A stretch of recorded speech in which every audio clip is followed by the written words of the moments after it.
Alors non, je ne vais pas vous présenter Steven Spielberg, vous parler de ses nombreux films qui sont devenus des classiques et des références pour les spectateurs et les cinéastes du monde entier. Ce serait vous faire injure de supposer que vous ne connaissez pas ce réalisateur et ses films, et surtout pour ne pas rallonger inutilement la durée de cette vidéo. Je ne vais pas non plus parler du sujet du film que tout le monde connaît et qui est une autobiographie légèrement romancée peut-être de son enfance et surtout de sa découverte et de son amour pour le 7e art. Je ne vais pas non plus parler de la performance irréprochable du casting et surtout de la ressemblance incroyable de l'acteur Gabriel Labelle qui interprète Sam Fabelman avec le réalisateur Steven Spielberg.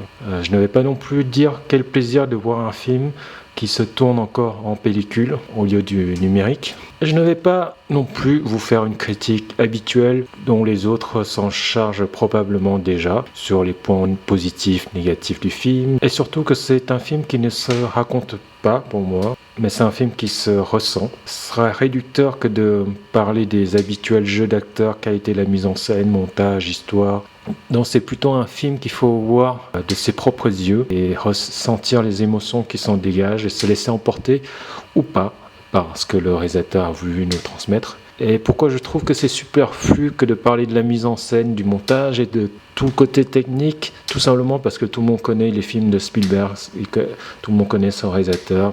Il réalise des films depuis une décennie, il maîtrise ces aspects. Donc aborder ces aspects consisterait juste à user de superlatifs génial, chef-d'œuvre, incroyable, sublime. C'est superflu pour moi, c'est convenu, tous les superlatifs ne pourront pas rendre justice à la qualité de ce film. Par contre, ce que je peux partager avec vous, alors c'est deux petites surprises que j'ai découvertes pendant et après le film. La première surprise, c'est la présence de David Lynch, et oui, le fameux réalisateur de Eraserhead, Mulholland Drive, Lost Highway, Blue Velvet, qui incarne John Ford à la fin du film et que je n'ai pas du tout reconnu sous son déguisement et dû au fait qu'il a beaucoup vieilli et aminci. Je ne l'ai reconnu qu'à sa voix une fois qu'il se met à parler, donc c'est une très belle surprise étant un fan de ce réalisateur. Et l'autre surprise concerne l'acteur Seth Rogen qui joue l'oncle Benny dans le film. Je l'avais pas du tout reconnu, c'est en allant après sur IMDb que je vois son nom.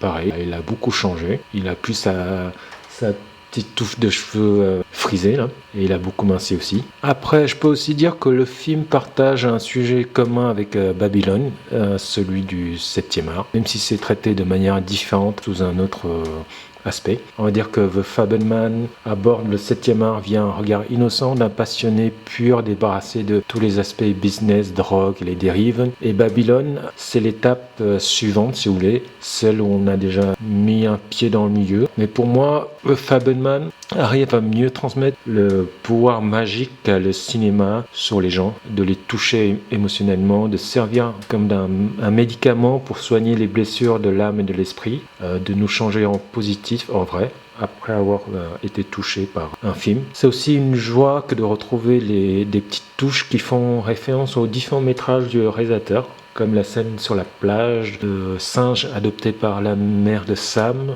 Donc je vous laisse deviner à quel film ces éléments font référence. Le film dure 2h30, mais quand les crédits de fin arrivent, ça m'a complètement pris par surprise. Je pensais qu'on allait voir la suite de son histoire, ses débuts dans l'industrie du cinéma justement. Eh bien non, c'était bien la fin. Ce qui veut dire aussi que les 2h30, je ne les ai pas vus passer.